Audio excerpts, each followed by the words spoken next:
Ah, buenas tardes. Nosotros somos el equipo 5 y les vamos a hablar de microscopía electrónica de barrido, también conocido como MEB. Ok, primero que nada vamos a ver qué es el microscopio electrónico de barrido. Bueno, pues es un equipo que nos permite analizar la forma, el tamaño y la composición de muestras sólidas. Aunque las características dependen del equipo en particular, del modelo y demás, podemos decir que trabaja desde una resolución de 4 nanómetros con magnificaciones de hasta 300.000 aumentos. El equipo se ve como en la foto que tenemos en el lado derecho. Vamos a ir analizando sus componentes más adelante, pero lo importante es entender que todo esto es el microscopio electrónico de barrido, desde este equipo que está en el lado izquierdo, como los monitores y el mando de control.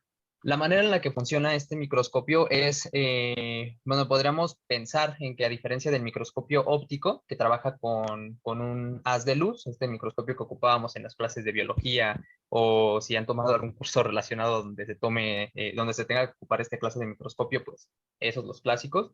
El microscopio electrónico de barrido, en lugar de trabajar con un haz de luz, lo hace con un haz de electrones. Entonces, vamos a ver algunas imágenes que son las que podemos obtener con esta clase de técnica. Y las primeras dos son de algunos estudios realizados en la Universidad Autónoma del Estado de Hidalgo. Aquí tenemos la imagen de una cochinilla y en el lado derecho, perdón, una muestra de nitruro de manganeso. Abajo tenemos algunos cristales de alumbre, que es sulfato de potasio y aluminio, y en estas otras tenemos algunas muestras de polen. Entonces, estas imágenes son las características que vamos a estar obteniendo, bueno, unas de las imágenes que vamos a poder obtener con el microscopio electrónico de barrido. Muy bien. Ahora vamos a ver de una manera general la composición del microscopio electrónico. Ahorita, como podemos ver este arreglo en columna, lo podríamos posicionar en la imagen que les había mostrado antes, en esta sección de aquí, ¿ok? Vamos a estar enfocándonos en esta parte de aquí. Aquí tenemos una compuerta que es donde se mete la muestra y entonces ahorita verán que esto nos va a ubicar dentro del microscopio. Muy bien. Entonces vamos a empezar con un cañón de electrones. Después tenemos un ánodo, lentes magnéticas, una bobina redireccionadora, tres tipos diferentes de detectores y por último la muestra. Y aquí tenemos pues el portamuestras. Vamos a profundizar en cada uno de estos puntos más adelante, pero lo que ahorita es importante que entendamos es que el cañón de electrones genera de alguna manera electrones que son acelerados por el ánodo al establecerse una alta diferencia de potencial entre el cañón y el ánodo que tenemos aquí. Los acelera y los hace pasar por las lentes magnéticas, que son dispositivos que generan campos magnéticos que permiten concentrar los haces de electrones y pasan por una bobina que al variar la corriente que fluye a través de ella nos permite mover el haz, ya sea por ejemplo a esta dirección o más al centro o hacia el otro lado, etcétera, ¿no? Es su función. Y por último tenemos tres diferentes tipos de detectores. Vamos a darles los nombres, ¿no? Este es el detector de rayos X, perdón, el detector de electrones retrodispersados y el detector de electrones secundarios. Ahorita vamos a continuación especificar las diferencias entre estos. Muy bien, hay que entender que cuando el haz de electrones incide en la muestra, se van a generar diferentes tipos de fenómenos en un volumen conocido como la pera de interacción, que es este que tenemos aquí. A diferentes profundidades vamos a empezar a tener la actividad o bueno, la generación de rayos X característicos, de electrones secundarios, de electrones retrodispersados, de un fenómeno conocido como catodoluminiscencia o de electrones Auger. Aquí, bueno, esta es la muestra, esta línea delimita la muestra y las características que tiene que tener la muestra es que sea sólida y que sea conductora. Bien, entonces ahora vamos a hablar de los electrones primarios, los secundarios, los retrodispersados y los rayos X característicos. Vamos a, primero que nada, a imaginar que este rectángulo gris que está aquí es nuestra muestra y vamos a posicionarnos en uno de los átomos de la superficie. Supongamos que es un átomo de cobre. Entonces vamos a tener esta pequeña animación. Aquí tenemos nuestro átomo de cobre y vemos que desde el exterior vienen electrones que vienen del haz, ¿no? Del cañón de electrones. A estos electrones se les conocen como electrones primarios, con siglas PE. Después, cuando este electrón tiene una cierta probabilidad de chocar con los electrones propios del átomo, de uno de los átomos de la muestra, y va a ocurrir algo interesante allí. Este electrón primario ahora se convierte en un electrón que fue desviado y por esta característica se le conoce como electrón retrodispersado. Literalmente va a salir de la muestra, o sea, es rebotado hacia afuera de la muestra y va a ser detectado pues, por el detector de electrones retrodispersados. Y la característica de estos electrones es que tienen alta energía, porque no perdieron tanta energía de la que traía el haz de electrones, en este choque, entonces son electrones de alta energía, a diferencia de este otro electrón rojo que fue deslocalizado del átomo de cobre, es de baja energía y por ser deslocalizado se le conoce como un electrón secundario. Más adelante veremos las trayectorias que pueden seguir estos electrones. Lo importante identificar ahora es que tenemos aquí un espacio, ¿no?, que dejó el electrón y tiene que ser llenado de alguna manera. La manera en la que se llenan es con electrones de capas superiores del átomo y cuando se lleva a cabo esta transición energética, la diferencia de energía se expulsa como un fotón en el rango de los rayos X. Este fotón va a ser característico de cada elemento. Entonces, esto va a ser lo que nos va a permitir de alguna manera entender o poder analizar la composición de la muestra. Ok. Ahora, vamos a ver cómo podemos formar la imagen, cómo podemos pasar de algo que es relativamente abstracto como un haz de electrones a tener literalmente una imagen que podemos ver con nuestros ojos. Bueno, pues aquí arriba tenemos los elementos que ya habíamos mencionado, el cañón de electrones, el ánodo, las lentes magnéticas y la bobina. Entonces, vamos a tener aquí nuestra muestra y vamos a enfocarnos solamente en los electrones secundarios, que son estos que se están generando conforme la muestra va incidiendo.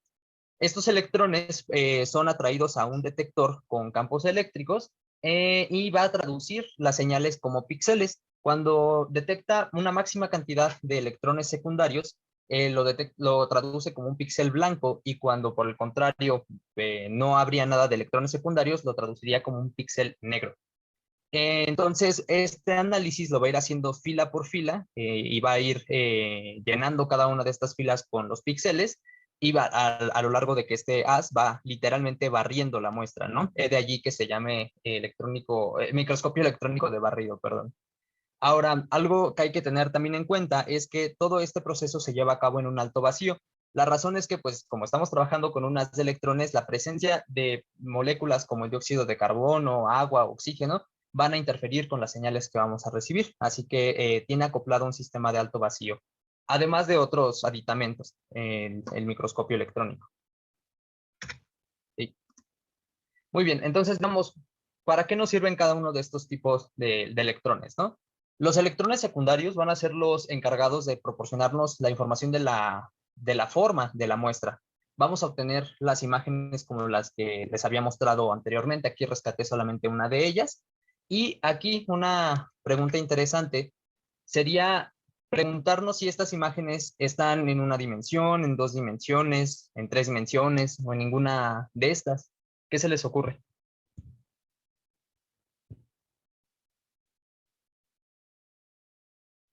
Aunque esté en 2 dimensiones. ¿Ok? ¿Por qué? Bueno, solamente veo un poco de X, un poco de Y, pero no veo tal cual la profundidad de la figura. ¿Ok? ¿Alguien más piensa diferente o comparte la opinión?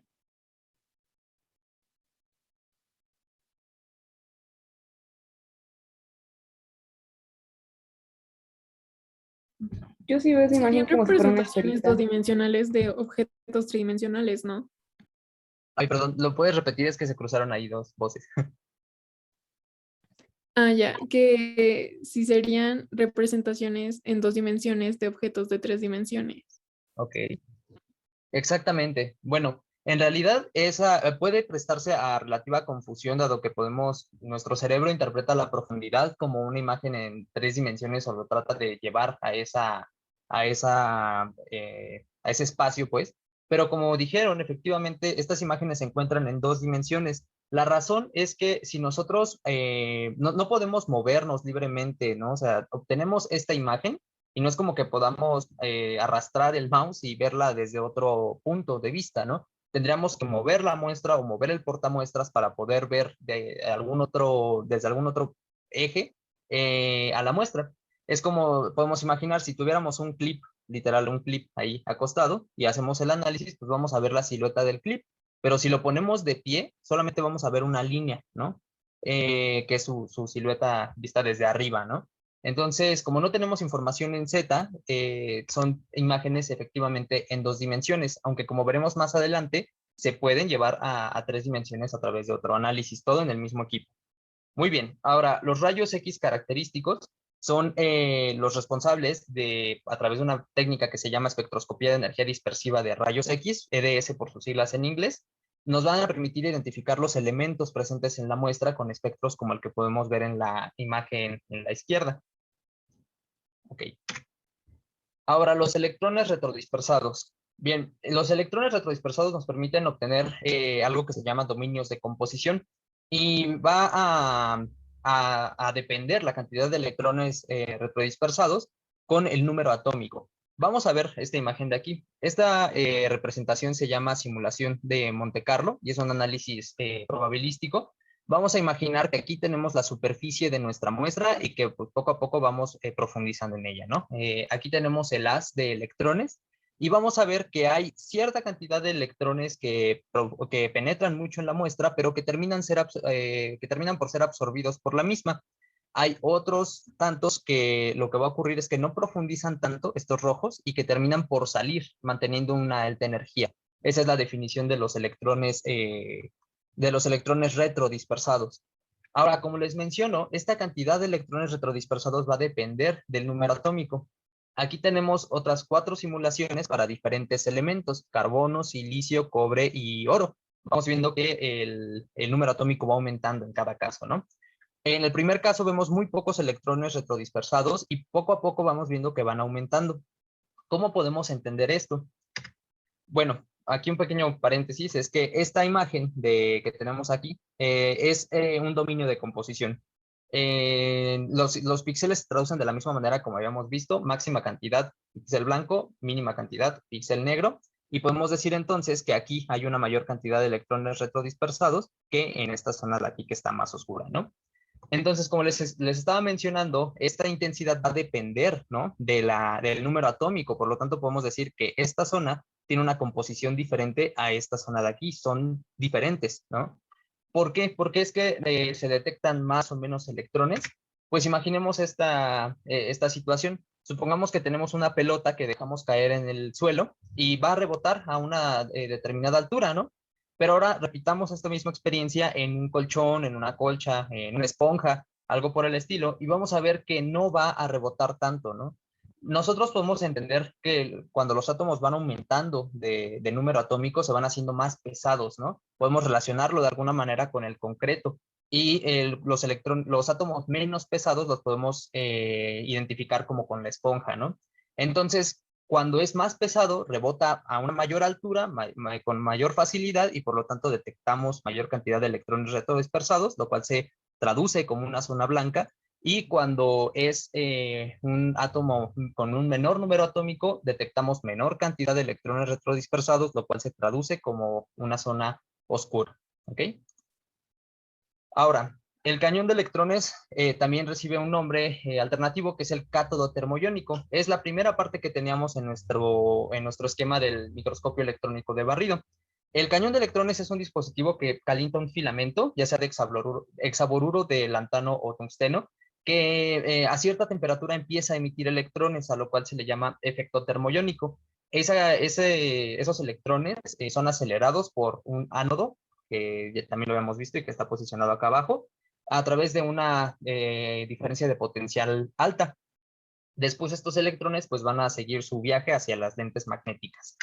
Para los fines de nuestro curso, porque en realidad no llevamos propiamente un curso de óptica, las lentes magnéticas son dispositivos que generan campos magnéticos que nos permiten direccionar a las de electrones, ¿no? Esta es la lente magnética y aquí tenemos el haz de electrones que no está tan concentrado, y aquí como a través bueno, al pasar por la lente ya tiene un foco característico, ¿no?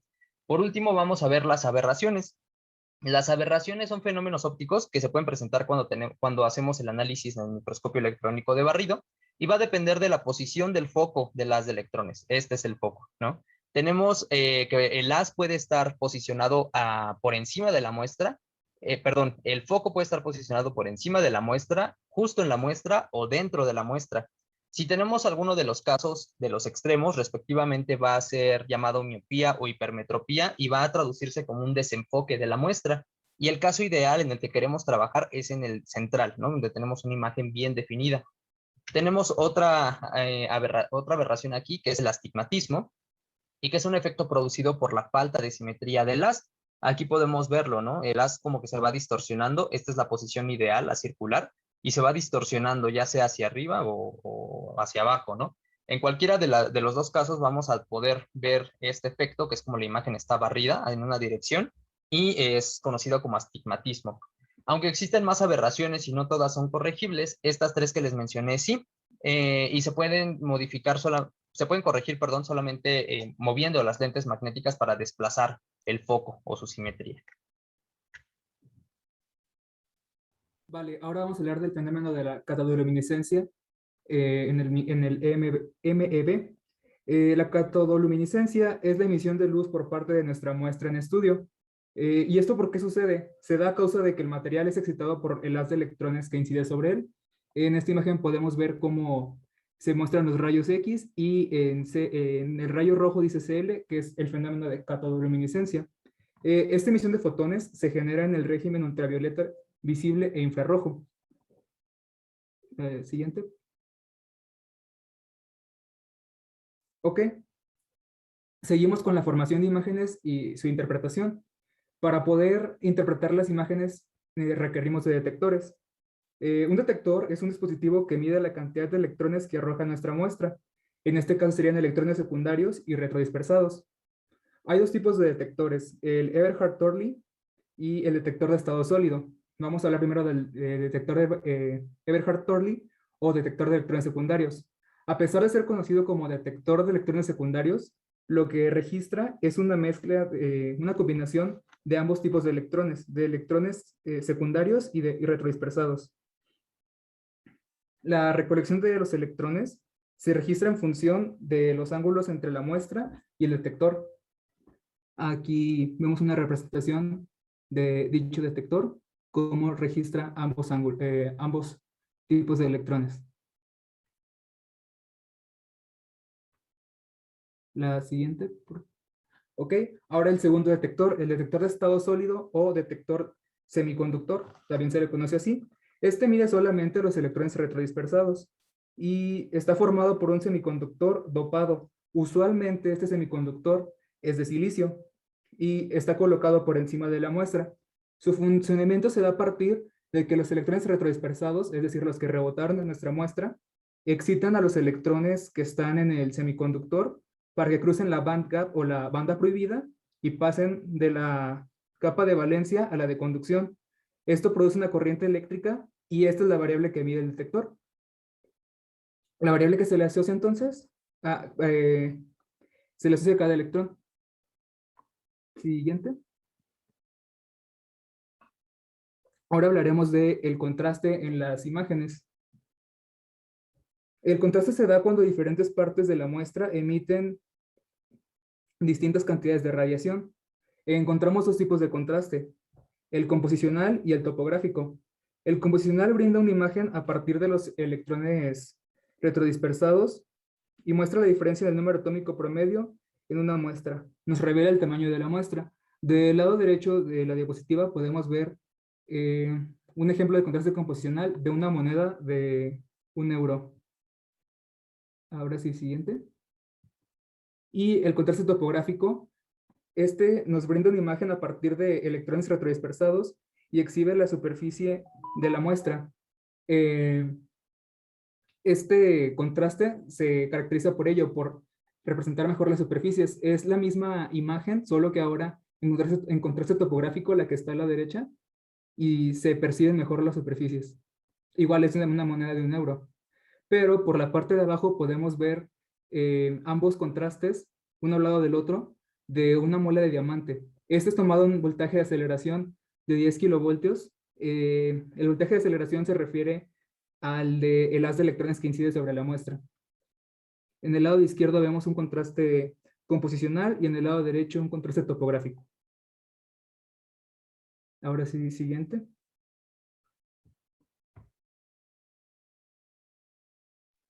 Vale, ahora hablaremos de las técnicas especiales en el microscopio electrónico de barrido. Tenemos dos técnicas especiales, la de dominios magnéticos y ferroeléctricos y la de estereopares. Para empezar con la primera, con la de dominios magnéticos, hay que recordar que son los dominios magnéticos, son los momentos magnéticos que están alineados. Y esto se puede observar gracias a la desviación de electrones secundarios y retrodispersados. Cuenta con dos métodos esta técnica. Un método nos ayuda a ver patrones en la superficie y el segundo a ver patrones del interior. Del lado derecho podemos ver una representación de dominios magnéticos en un policristal de cobalto. Y aquí vienen cómo fue tomado. Fue tomado con un voltaje de 5 kilovoltios y un ángulo entre el haz que incide sobre la muestra y la normal de la superficie de la muestra de 13 grados. Ahora sí, el siguiente. Los dominios ferroeléctricos pues, son la región en la que los dipolos se alinean en el mismo sentido. Y al igual que con los dominios magnéticos, esta medida se obtiene gracias a los electrones secundarios y retrodispersados. Aquí podemos ver un ejemplo de estos dipolos en un cristal KTP. Ahora sí, siguiente. Y nuestra segunda técnica especial son los estereopares. Al inicio de la presentación se habló sobre que las imágenes que nos brinda el microscopio son imágenes en 2D y también se dijo que existen técnicas para conseguir verlas en 3D. Bueno, esta es una de ellas, la técnica de estereopares. Lo que se hace es que a través de las imágenes de la misma muestra, tomadas en ángulos ligeramente distintos, se produce una imagen tridimensional. En la primera imagen podemos ver cómo se representa la toma de una imagen con un ángulo plano y luego cómo se inclina la muestra para tomar una segunda imagen. Y en la parte de abajo podemos ver también como una representación más cercana a lo que sucede. Se toma la primera imagen y se fijan puntos arbitrarios y después con la ayuda de la segunda imagen se logra formar la figura en 3D. Siguiente. Siguiente, eso no. Ok, la espectroscopía. Vamos a hablar de técnicas de espectroscopía. En este caso vamos a tocar la espectroscopía por dispersión de energía WDX. Esta mide la energía de los rayos X en función de su longitud de onda. Los rayos X que mide son emitidos por la muestra. También ya se mencionó al inicio que los rayos X son característicos de cada elemento, entonces por eso se considera como una técnica o método bastante preciso. También hay que remarcar que esta espectroscopía sigue la ley de Bragg, se mide a base de la ley de Bragg. Y ya, siguiente. Vale, bueno, pues continuamos con las técnicas del microscopio electrónico de barrido y vamos a continuar con la espectroscopía Auger. Bueno, la espectroscopía Auger es una técnica comúnmente empleada para la caracterización de sólidos. Esta utiliza la energía de los electrones emitidos para identificar los elementos presentes en una muestra. Este proceso ocurre con mayor probabilidad en elementos ligeros, desde el litio hasta el uranio. De hecho, una de las desventajas de esta espectroscopía es que no identifica ni al hidrógeno ni al helio. Y bueno, pues lo más importante de esta espectroscopía es que se basa en el efecto Auger. Siguiente diapositiva. Bueno, el efecto Auger. Este efecto se basa en bombardear con unas de electrones la capa interna de un átomo. Esto para quitar un electrón. Cuando la capa interna del átomo queda sin un electrón, otro electrón de la siguiente capa o el siguiente nivel de energía ocupa este lugar. pero como este electrón contiene más energía, su exceso es transferida a otro electrón del siguiente nivel. Y este mismo electrón va a adquirir una energía cinética, la cual ocasionará que salga del átomo. Este electrón que sale del átomo se le llama electrón de Auger, que es el que nos da la información necesaria para la identificación. Siguiente diapositiva. Bueno, aquí está el diagrama de lo que sucede en la espectroscopía. Primero se dispara el haz de electrones sobre la muestra sólida. Aquí en este paso es donde ocurre el efecto Auger. Después, varios de los electrones, y entre ellos los electrones Auger, son dirigidos para ser separados, pues los únicos que nos van a interesar son los electrones Auger. Y estos electrones pasan por un detector para poder ser analizados en una computadora. Ya después los resultados serán revelados como espectros, donde cada pico emitido tiene asociado un elemento distinto. De hecho, existen tablas donde cada elemento ya tiene asociada su energía cinética. Es así como se pueden revelar los espectros, como está en la imagen del lado izquierdo. Siguiente diapositiva. Bueno, pasamos a la técnica de difracción de electrones de alta energía por reflexión, o RHEED por sus siglas en inglés. Esta es una técnica que se utiliza para caracterizar materiales cristalinos. Consiste en un haz de electrones que golpea la muestra en un ángulo muy pequeño. Los electrones incidentes se van a difractar de los átomos en la superficie de la muestra. Algunos de los electrones difractados formarán patrones regulares en el detector. Bueno, la muestra se va a analizar a partir de los patrones generados por la interferencia de ondas sobre el detector. Aquí los electrones difractados van a intervenir constructivamente en ángulos específicos en función de ya sea su estructura cristalina, su parámetro de red o la longitud de onda de los electrones incidentes. Aquí de igual manera se va a cumplir con la ley de Bragg. Siguiente.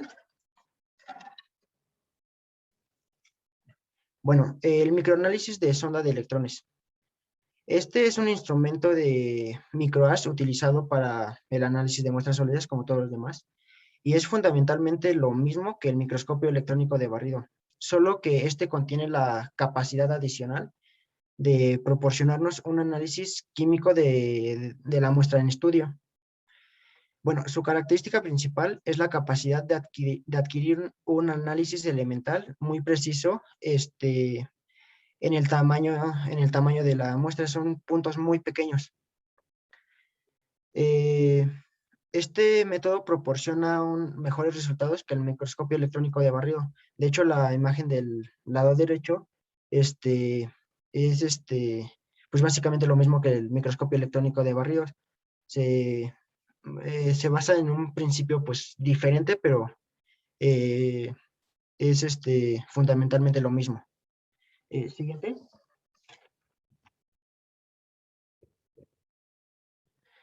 Bueno, la microscopía de energía dispersiva.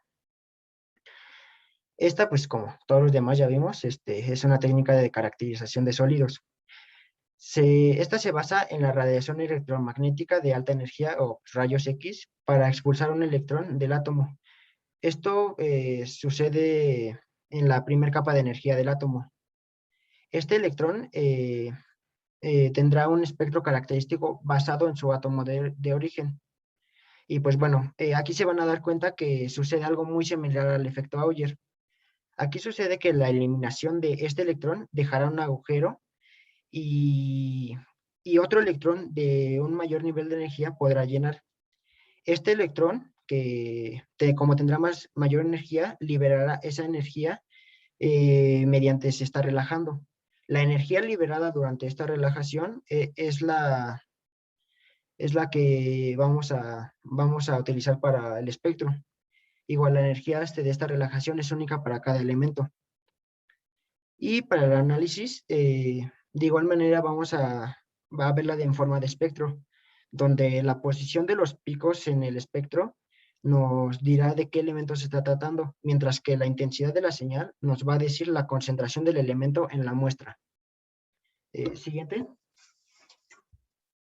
Y pasamos a la técnica de catodoluminiscencia.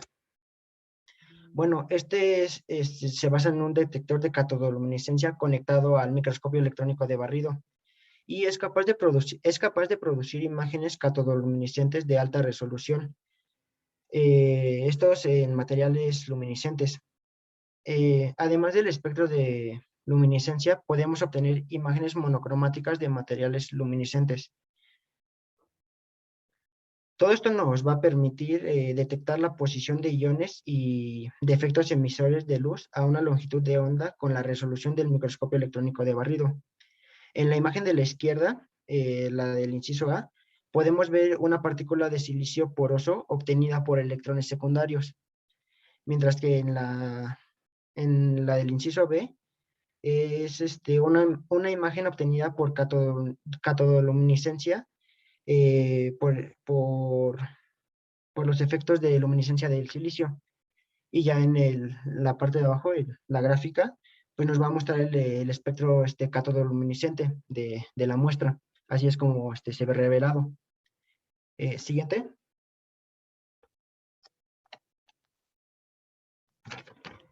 Y pasamos ya por último, pasamos a la difracción de electrones retrodispersados. Esta es una técnica igual basada en el microscopio electrónico de barrido que nos puede proporcionar información detallada sobre la naturaleza cristalográfica de la muestra. Y pues se basa en un haz de electrones que interactúa con una muestra cristalina inclinada. Esta muestra tiene que estar inclinada aproximadamente 70 grados con respecto a la superficie. Aquí los electrones difractados formarán un patrón que se detectará con una pantalla fluorescente. Y para el análisis de estas imágenes podemos ver los siguientes patrones. Siguiente, César, por favor. Bueno, estas imágenes nos muestran un ejemplo de la difracción de los electrones retrodispersados aplicados en un imán de neodimio. En la primera imagen, la del inciso A, es una imagen que muestra que fue obtenida a partir de electrones secundarios.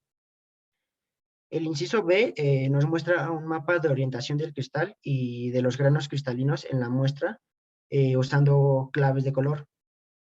El inciso C muestra los límites de los granos cristalinos con líneas oscuras. Esto igual se basa en tonos de grises. Y en el inciso D, pues este es un mapa de calidad de imagen que muestra la calidad de cristalinidad. Los granos de cristales brillantes nos indicarán que tiene una alta calidad de cristal, mientras que los que menos brillan pues tendrán menor calidad. Y pues ya con eso terminamos las técnicas y pues la exposición en cuanto al microscopio electrónico de barrido. Eso ya es todo. ¿Alguna Muy bien. pregunta? Tengo una pregunta, sí.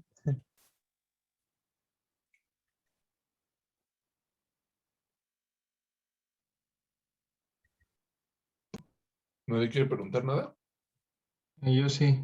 A ver. En primera instancia, los electrones Auger son los que son liberados dados por el efecto Auger. Sí, el electrón Auger va a ser el que sale del átomo. Después de, mira, ¿le puedes regresar a esa diapositiva, por favor, César? Esa, no, la siguiente.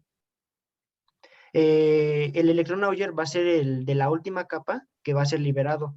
Esto debido a la energía que va a tener, que se le va a proporcionar de los electrones que bajaron su nivel de energía. Como ves aquí, como te está señalando el puntero, ahí que sale del átomo es el electrón Auger, debido al efecto Auger. Ok, y a lo mejor esta pregunta es un poco fuera del tema, pero estas partes de las lentes magnéticas que mencionaron en las partes del dispositivo de el microscopio, generan campos magnéticos que direccionan a las de electrones. ¿Mencionaron eso? Sí, así es, esa es la función. Entonces, estos son los tipos o vidrios que puso Faraday en un principio de sus investigaciones, o son otros, y cómo funcionan más o menos, porque no me puedo hacer la idea. Desconozco si son sinceramente los que ocupaba Faraday, pero en realidad, por lo que yo encontré respecto a las lentes magnéticas, su funcionamiento yo lo encuentro particularmente un poco complejo porque son temas de óptica y la verdad yo no estoy muy especializado en realidad en cuanto a la óptica de las lentes, pero es la manera en la que lo podemos entender para fines del microscopio electrónico de barrido, es que generan campos magnéticos que nos permiten concentrar los haces de el haz de electrones, perdón. Es el análogo, digamos, a las lentes ópticas que ocupamos en el microscopio óptico. No sé si el profesor puede responderte un poco más al respecto de esto. Sí, o sea, cuando tú tienes un microscopio óptico, a lo mejor los que han utilizado en algún laboratorio de biología o algo, pues la luz la concentran en un punto, ¿verdad? Tiene una lente que es una lente redonda, que puede ser cóncava, ¿qué más hay? No, es cóncava y convexa, y tienen diferentes formas para focalizar en el haz de luz que viene de la muestra y que llega a nuestros ojos. Ujú. La muestra debe estar iluminada, claramente. Pero aquí no podemos hacerlo eso porque aquí no hay nada de luz. La luz tiene una longitud de onda de la más pequeña de 400 nanómetros. Entonces, con luz no podemos ver nada que sea más pequeño de 400 nanómetros. Entonces, utilizamos otra cosa que no sea luz. ¿Y qué se nos ocurrió? Utilizar electrones, porque podemos cambiar la longitud de onda del electrón a menos de 400 nanómetros. Obviamente no lo vamos a ver con nuestros ojos, porque no podemos ver menos de 400 nanómetros. Entonces, utilizamos esos electrones, pero los electrones también tenemos que ponerle su lente cóncavo, sus lentes convexos, que necesitamos para aumentar la resolución. Igual que en un microscopio óptico. Pero ahora en vez de utilizar luz, estamos utilizando las de electrones. Bueno, entonces ese lente de lo que se encarga es de concentrar el haz de electrones en un solo punto, en una sola sección. ¿Y cómo lo hace? Pues juntando los electrones en un solo punto con un campo magnético. Ya saben ustedes por la ley de Lorentz que si ocupan un campo magnético pueden interactuar con los electrones que tienen carga y más si se están moviendo. Es mucho más fácil si se está moviendo. Entonces el electrón al moverse también genera un campo magnético, ¿verdad? Y entonces cuando se acerca a un campo magnético, el campo eléctrico y el campo magnético que está generando ese electrón, pues interactúa con el campo magnético del lente, a lo que se le llama una lente. ¿Sí? ¿Queda claro hasta ahí? Sí, queda claro. Ujú.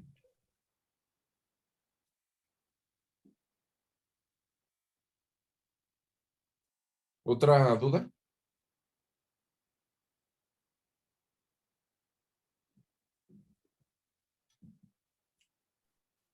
Entonces, o sea, podríamos decir que todas estas técnicas que vimos se basan en el mismo principio de bombardear una muestra con electrones, Sí. pero pues ya dependiendo de la técnica, pues el equipo va a ser distinto o no, ya no sé. Sí, Sí, bueno, bueno, a ver que nos respondan ellos.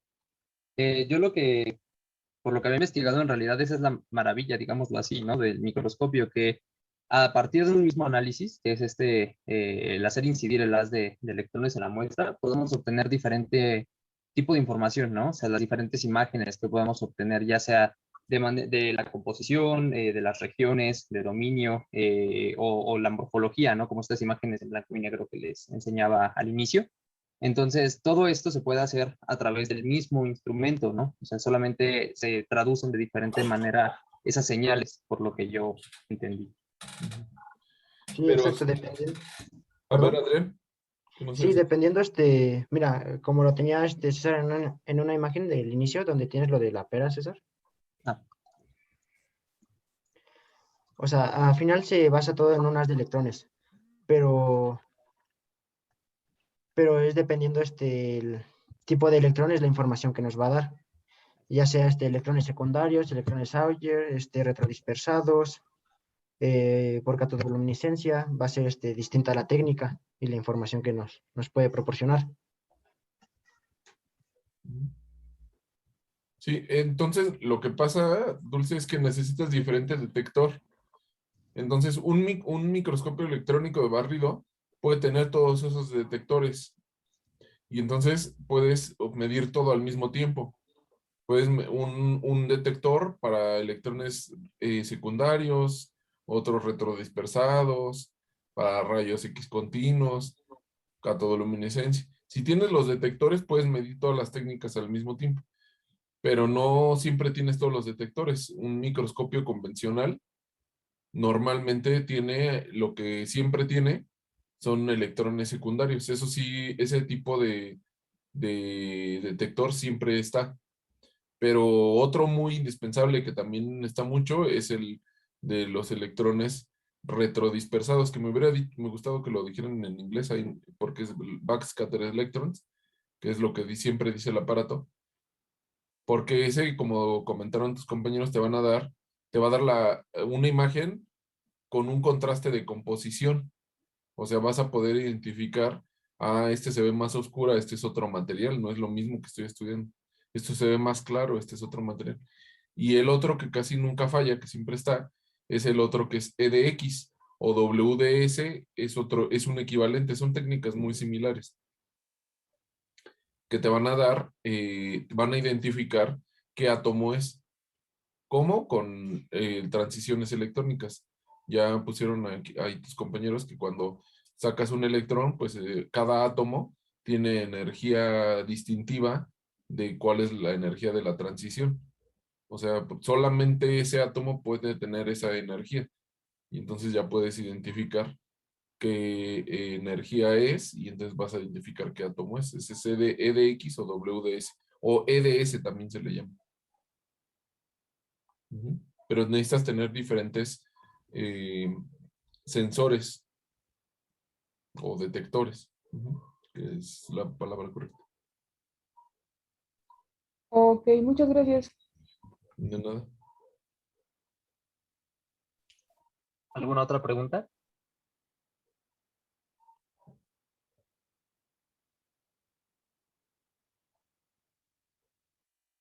Bueno, ya no te respondí, César. Acabo de ver en Telegram que ya no te respondí. La verdad estuve muy ocupado el fin de semana y luego ya el lunes me puse a trabajar y se me olvidó responderte. Pero ya te quedó claro, me preguntaste que por qué necesitas hacer una muestra metálica. Esa es una de las preguntas. ¿Ya te quedó claro? ¿Por qué? Pues las dos preguntas que tenía era precisamente por qué tiene que ser sólida y conductora. Yo por lo que había visto en el microscopio, Ajá. quiero poner la imagen inicial. Hay algunos equipos que tienen implementado una cámara de criogenizado, que es precisamente para poder analizar muestras que igual ya a temperatura ambiente pues se encuentran en estado líquido, Ujú. pero pues se solidifican, ¿no? Y se mantienen a esa temperatura y ocupan Sí. nitrógeno líquido para poderla analizar. Y hay otro equipo, no recuerdo ahorita, creo que era dispersor de oro, no, algo así, Ujú. que básicamente lo que hacía era cubrir, ¿no? De átomos de oro una muestra para que pudiera analizarse. Yo, por lo que había entendido, que podía, o por lo que tenía que ser conductora, era precisamente para que se pudiera llevar a cabo esta movilidad de los electrones cuando se tienen que recuperar las vacancias dejadas por los secundarios. Eso es lo que yo había pensado. Pero la duda que me había surgido era, por ejemplo, en estos cristales, ¿cómo podemos verlas? ¿No? O sea, si en principio en estado sólido no debería de conducir este cristal en particular. Sí. Vamos a ver el diagrama. Podrían regresar, no me acuerdo qué página era, tenían un diagrama del equipo por dentro. Ah, ok, Mm, o el otro. bueno, está bien ese. A ver, dice Electron Gun, pero ¿cómo te imaginas? ¿Tú sabes cómo cae un rayo del cielo, César? ¿Por qué cae un rayo del cielo? ¿Cuál es la razón? No, a ver. Pero ¿alguien sabe aquí cuál es la razón por la que caen rayos del cielo? Porque se ioniza el aire, ¿no? Pero, ¿qué hay aquí abajo que jala el rayo? ¿Por qué el rayo no se va de lado?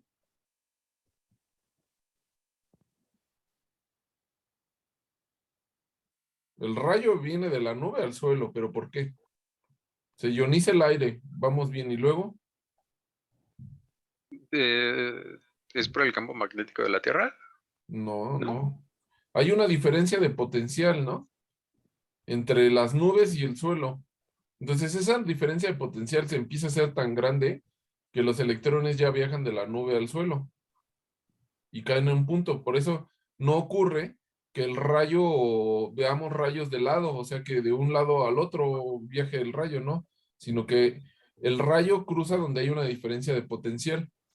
Si tú pones un material que es completamente aislante ahí, o sea que tiene un gap en la banda de conducción muy alto, entre la banda de conducción y la banda de valencia muy alto, lo que va a ocurrir es que ese rayo se va a desviar y no va a dar en el centro de la muestra, sino que va a dar en otro lado fuera, en el portamuestras. Entonces, para generar ese rayo necesitas generar primero una diferencia potencial entre ahí donde dice electron gun y el portamuestras. Si no tienes esa diferencia de potencial, pues no puedes generar un rayo.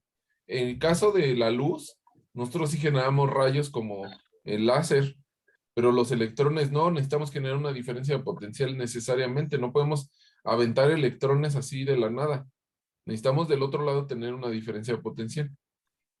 Entonces, para que el electrón cruce exactamente en el centro de la muestra donde tú le estás apuntando, necesitas tener una diferencia de potencial y necesita ese material ser conductor, si no, no lo va a atravesar. Se va a ir por otro lado, menos por ahí. ¿Queda claro? Sí. Ahora, otra cosa que comentaste de por qué estará vacío. Si no estuviera vacío, que hubiera aire, la diferencia de potencial tan alta es ahí, por ahí no pusieron los valores, pero son en kilovolts, ahí dice 0, así dice 30 kilovolts, 30 kilovolts, o sea, 30,000 volts, y 0.5 kilovolts, que son 500 volts, ¿no? ¿O no?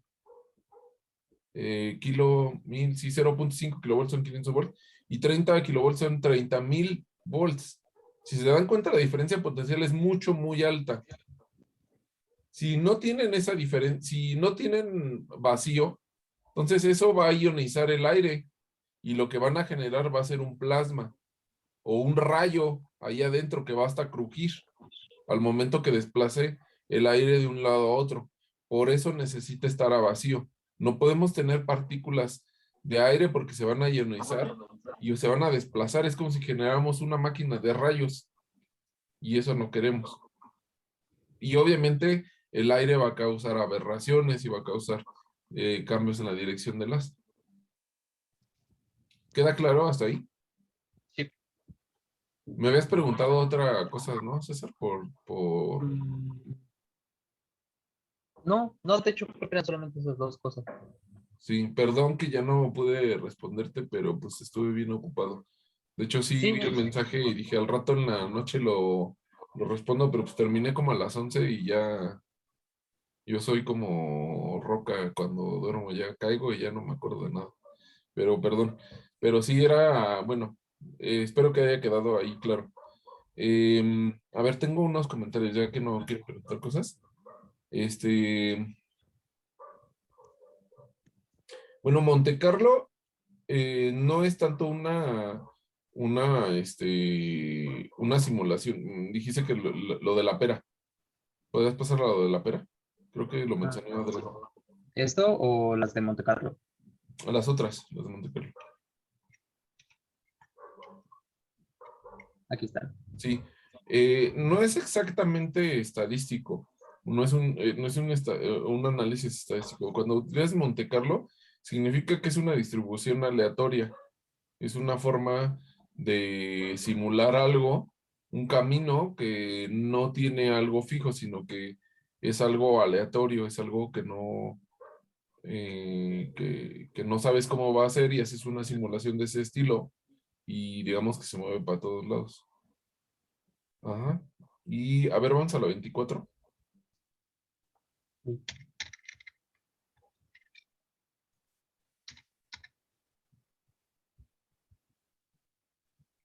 A ver, nos podrían decir, ¿cuál sería la diferencia entre los tres? Entre el efecto Auger, o sea, cuando miden electrones Auger y cuando miden EDS y WDS. O sea, nos presentaron varios espectros que todos te identifican qué átomo es. Dicen, pues este es un átomo de oro, este es un átomo de platino, este es un átomo de rutenio. Pero ¿cómo le hacemos? ¿Cuál es la diferencia entre esos tres efectos, esos tres tipos de electrones que nos mostraron? ¿Podrían explicar? Si mencionaste el WDX, Sí. ok, pues el WDX se diferencia de los otros dos porque utiliza la ley de Bragg. Lo hace a raíz de la ley de Bragg. Esa es la diferencia principal. Y si la muestra no es cristalina.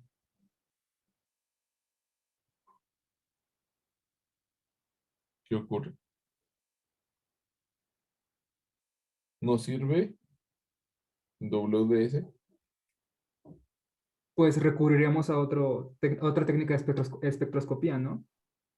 Pero no sirve entonces el WDS si no es cristalina.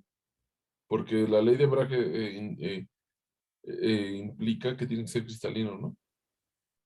Sí, sí, porque pues la medición la hace en función de su longitud de onda, en el caso del WDX.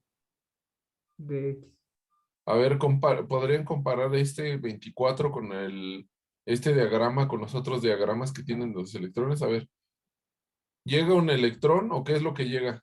Ese amarillo, ¿qué es lo que hace? ¿Qué es un fotón o un electrón o qué es? Es un electrón. ¿Un qué? Electrón. Un electrón. Y desplaza un electrón que está en esa capita chiquita y brinca. ¿Y luego qué ocurre? Bueno, aquí en el caso del efecto Auger, el electrón del siguiente nivel Sí. va a bajar a este nivel, al Ajá, muy nivel K. bien. ¿Y luego? Este, y luego, como va a tener pues, una energía mayor para ese nivel, esa energía restante va, va a ser pues, transmitida al siguiente electrón del siguiente nivel, en este caso el tercer nivel, el nivel M. Ujú. Y pues como va a tener más energía, pues va a salir del átomo. Mm, A diferencia del EDS, sí, que igual pega en la primera capa, sí, baja el otro electrón, pero esa energía de más que va a tener el electrón de la segunda capa, de la capa L, en lugar de transmitir la capa a un electrón de la capa M, sí. simplemente se va a relajar en el nivel en el que está. Y pues esa energía de relajación va a ser la que ocupemos, a diferencia del efecto Auger, que se ocupa el electrón Auger para la identificación. Correcto. O sea, la diferencia es que aquí la energía se transmite a otro electrón y en el EDS, EDX y WDS, esa energía se mide directamente porque ya esa energía se emite, ya no se transmite a otro electrón. Ujú. Está bien. Eh, Entonces, am, ¿Dudas? ¿Alguien más tiene dudas?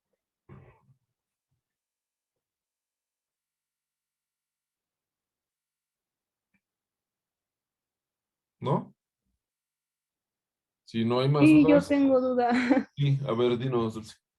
Entonces, las características para que una muestra pueda ser analizada con esta técnica, bueno, con estas técnicas que vimos, es que sea una muestra sólida y, ¿qué más? Bueno, mencionaste como que no era necesario que fuera cristalina, nada más Sí, sólida. no.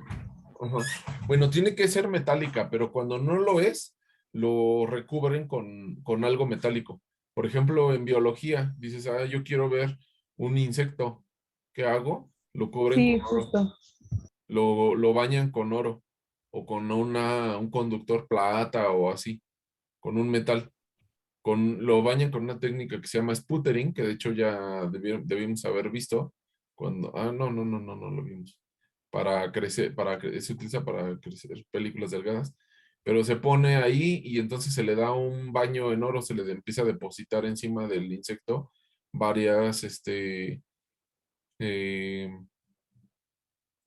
átomos de oro o de algún metal que conductor, de plata o así.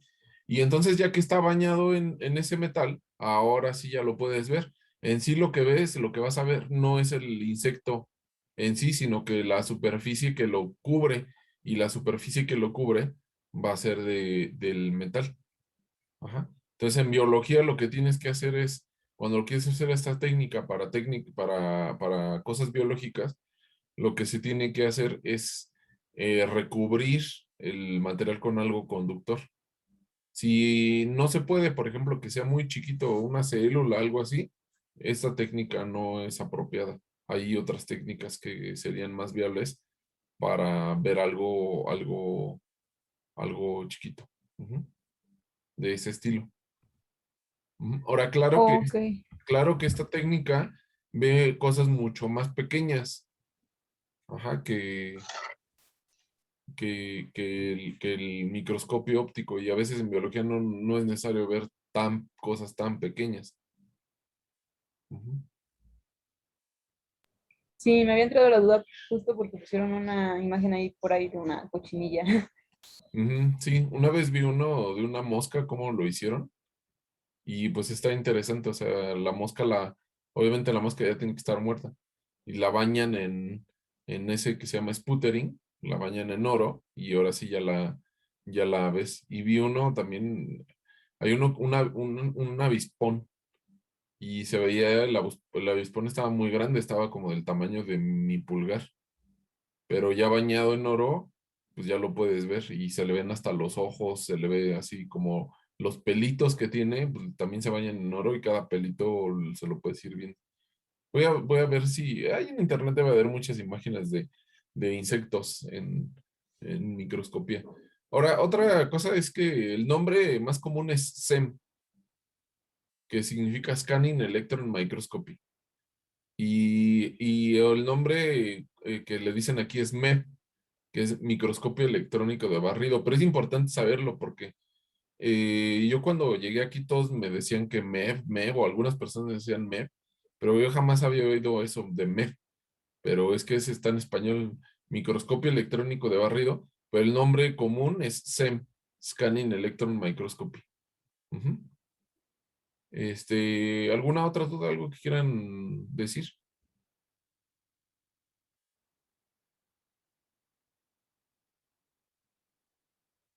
¿No? Bueno, vamos a pausar. Eh, ah, ah, ah, ah. Bueno, pues nosotros somos